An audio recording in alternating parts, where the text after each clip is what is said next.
Hello, my name is Adam, and I'm going to do a presentation on the significance of the four beasts in Revelations 4, verse 7. Before starting, I'd just like to say I am a member of the Church of Jesus Christ of Latter-day Saints, and while I am a member of said church, these views are my own, so I invite you to ponder these words on your own, study, and seek the Spirit and learning for yourself to see if what I'm explaining makes sense. So anyway, these are my thoughts and words. Just thought I would like to share this for your inspiration and edification and consideration.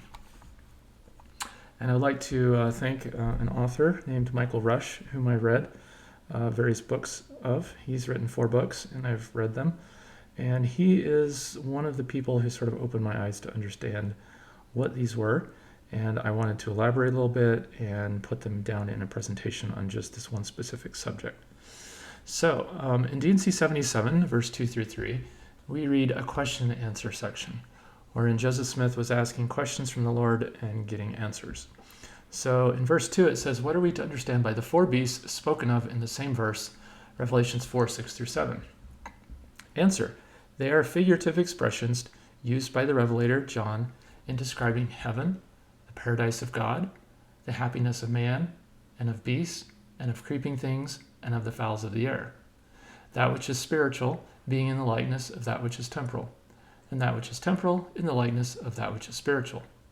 The spirit of man in the likeness of his person, as also the spirit of the beast and every other creature which God has created." So when I put things in brackets like that, number 1, 2, 3, 4, that is things that I've added in there for clarification. So you notice there's 4 things: man, beasts, creeping things, and fowls. So there's 4 beasts there. Question: where did these 4 beasts come from? And this is my own question and answer, not from D&C. You notice there's an end quote there. So what do we know about them, and where else do they appear in Scripture? Well, let's see. Here's the answer. See Numbers 1 and 2. Each of the 12 tribes of Israel were divided up into 4 groups, each group having 3 tribes. So if you take 4 groups, 3 tribes, you get 12.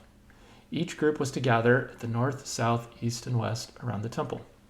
Also, there was if you remember Ephraim and Manasseh, they came from one tribe, Joseph, but they were split up. And so you ended up with 13 groups. So the middle one, which was Levi, their duty was to officiate in the temple. So you actually had 12 around plus 1 in the middle of Levi. Levi was not given a land inheritance, from what I understand, because they were to officiate in the temple. So each of these groups was to gather around the 4 parts of the tabernacle in the wilderness when Moses and the children of Israel were in the wilderness while they wandered 40 years. They had a standard or a flag. Jewish tradition holds that these groups were as follows. Judah was represented by the flag of a lion on the east of the temple. Ephraim was represented by the flag of an ox on the west. Dan is an eagle with a serpent in his mouth. They were on the north. And Reuben was the head or a figure of a man, and they were on the south. And Reuben was the firstborn of the 12, so he was the eldest. And then Levi, as I said, was the center of the tabernacle. They were the priests officiating in the temple. Note, we now have an east, Middle East, China, Russia, etc., versus west. Western Hemisphere, NATO countries, etc., fighting going on in the world. So Michael Rush made that observation, and I thought, wow, it's so simple, yet very profound, that here we have west, we have east, we even have north, like Russia, and then we have south. So that was kind of interesting to me when I started realizing these directions of the temple are kind of a pattern for how the Lord divided these nations and these groups of people up. And you'll see as I go on the presentation how true this still is today. Even current leaders of nations and their flags that they use are still associated with some of these. So the current gathering of Israel largely takes place in the West, North and South America, and Western European countries. Of course, there are isles of the sea and other parts in the East, but the large majority of church members that join our church and gather to Israel largely takes place in the West. So what are the significance of the beasts? So here's some references from Scripture for each of these tribal groups. So on the left, we have the tribal group. In the next column, we have the tribes, the 3 tribes that they were grouped into, the cardinal direction of the temple, north, south, east, west, and center, and the flag. So this is kind of just a nice little chart for you to kind of visualize it a little bit better. So let's start with Judah. Judah, oh, and by the way, in Numbers, they add all these people up and they'd have like a census. There was 603,550 people. So well over 500,000 people Moses was leading in the wilderness. When I read this, I was like, wow, this was a really big number. I didn't realize it was such a large number. So each of these three tribal groups, they tell you the numbers of people. So Judah, there was 186,000. You can read that in Numbers 2, 3 through 9. Joseph was 109,000. Numbers 2, 18 through 24. And Dan, 157,600 people. Numbers 2, 25 through 31. Reuben, 151,000 people. Numbers 2, 10 through 16. And finally, Levi, Numbers 2, 17. I don't believe there's a number given for Levi. I didn't put it in my chart, so there must not have been a number. And then we have these tribal groups. Okay, so Judah consisted of Judah, Issachar, and Zebulun. Ephraim was Ephraim and Manasseh. Again, that was one tribe, Joseph, but they were split into two groups, Ephraim and Manasseh, plus the tribe of Benjamin. And then Dan was Dan, Asher, Naphtali. Reuben was Reuben, Simeon, and Gad, and then just Levi. So the tribal group of Judah was the east, Ephraim west, Dan north, Reuben south, and Levi center. And the flags are on the right, and these are, some of them are mentioned in Numbers 2:2. Judah was the lion, and the lion of the Lord is Jesus. So Jesus came as a lamb to the earth, his first coming, and when he comes for his second coming, he will sort of like come like a lion because he will be issuing judgment. So there's the lamb and the lion, which is kind of an interesting symbolism. And then we have the ox, which is Ephraim. And then Dan is an eagle. It also is mentioned that he has an eagle sometimes with a serpent in his mouth. Sometimes he's mentioned that he will be like a serpent who biteth the rider on a horse, and the rider falls backwards. And the flag of Russia, actually, the original flags of Russia had a picture of a horse and a rider with a snake biting him. So as you'll see later, I believe the tribe of Dan is largely went to the north countries like in Russia. Reuben was the south, figure of a man's head, and then we have the temple group of Levi. So here's a little bit better graphic, kind of give you an idea with each of these tribes and their flags. There's a little source, trackingbibleprophecy.org/name.php is the website I got this little image from.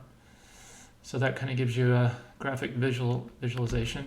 Here's another way to look at it. This is from biblefragrances.com/studies-tribal-emblems.gif. So this one shows you as well, each of these three groups had their own flag. So for example, Benjamin had a flag of a wolf on the west. Ephraim had an ox. Bullock, also known as a unicorn, which is Hebrew for wild ox. Manasseh had olive branch with arrows, but together their one group was a symbol of an ox. So they had their individual flags, each of the 12 tribes of Israel, but they also had a grouping flag.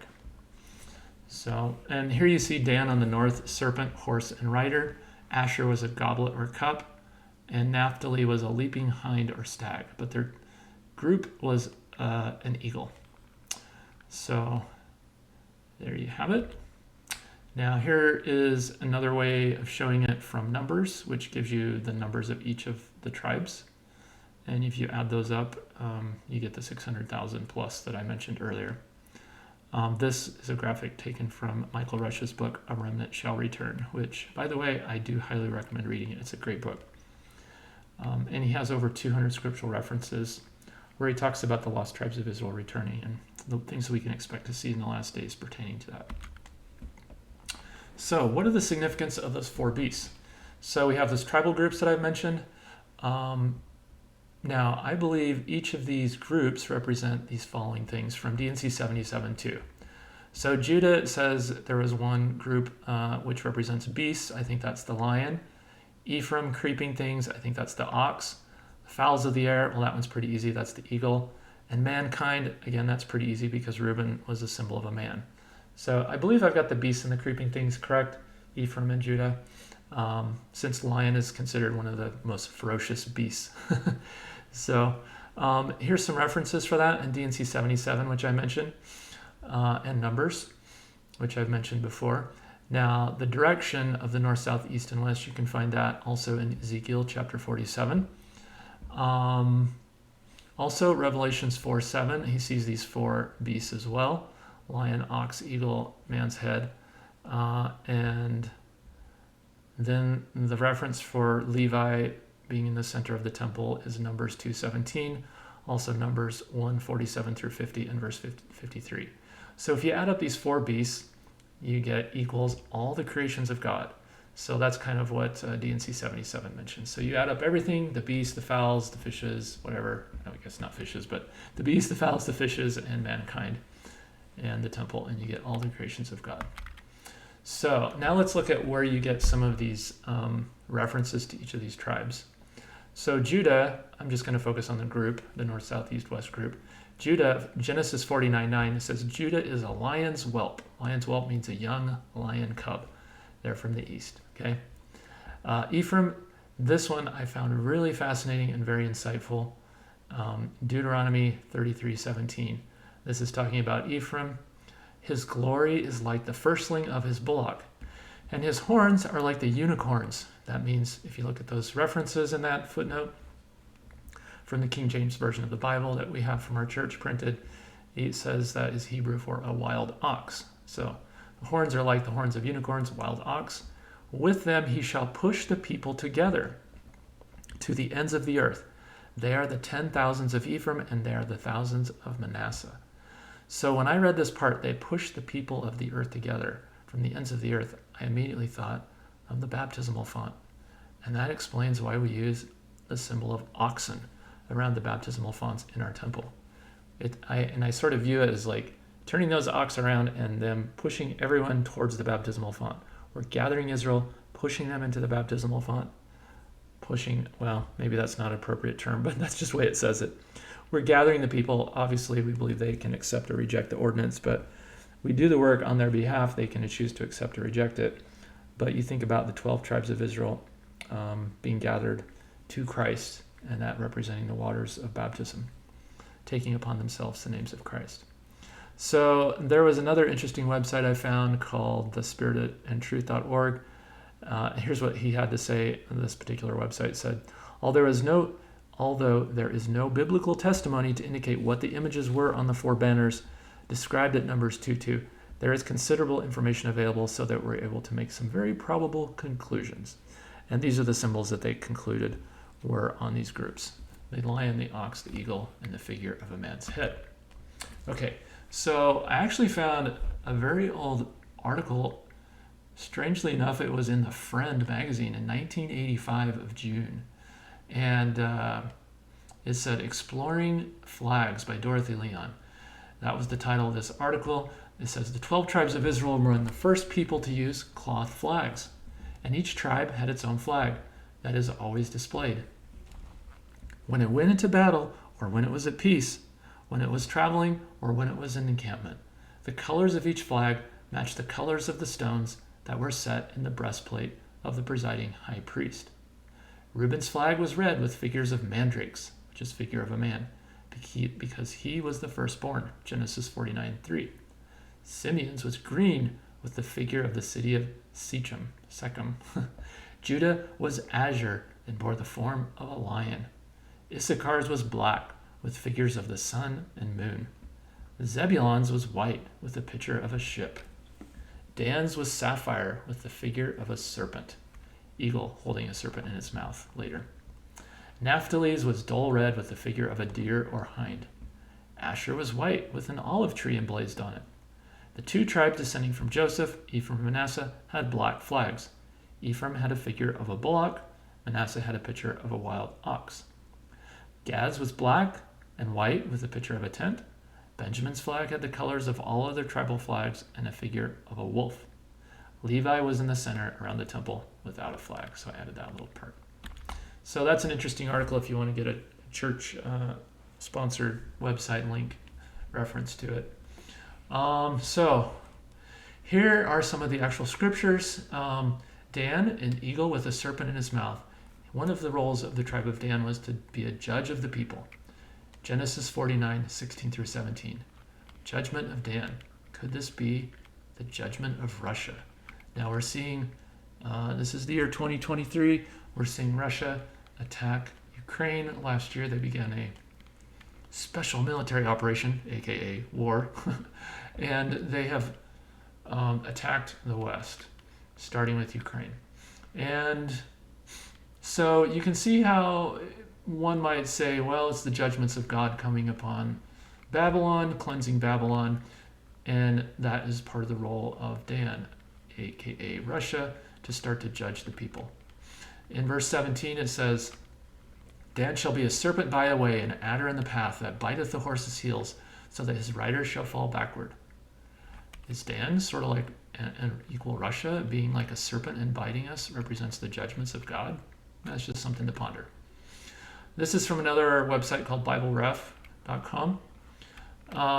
He talks about how it's possible to read Jacob's description of Dan's descendants in a negative light, as snakes that are often associated with sneakiness or falseness.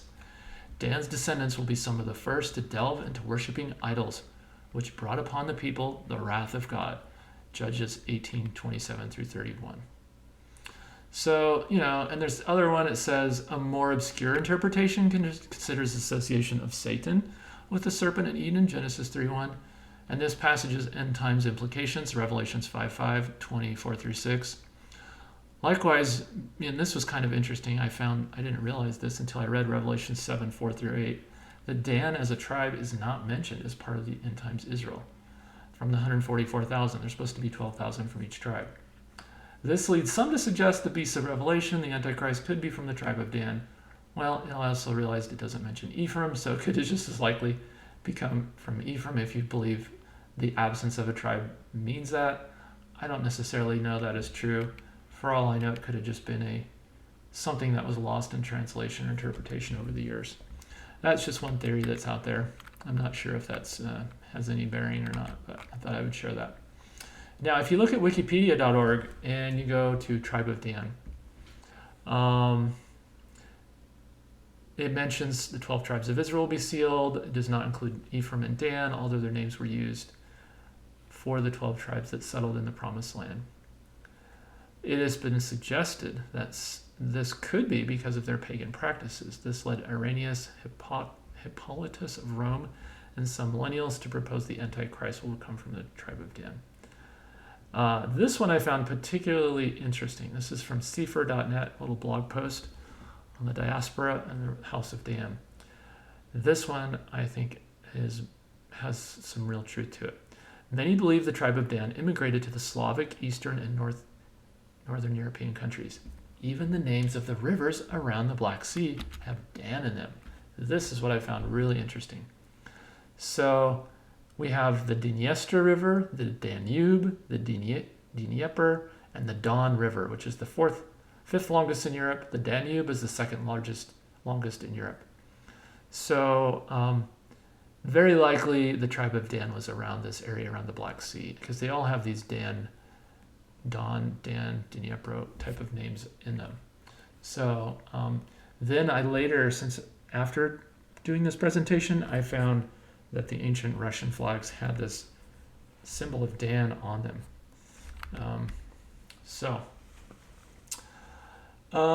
Here's this little bonus thing about these four beasts worshiping at the throne of God by the wheels of fire.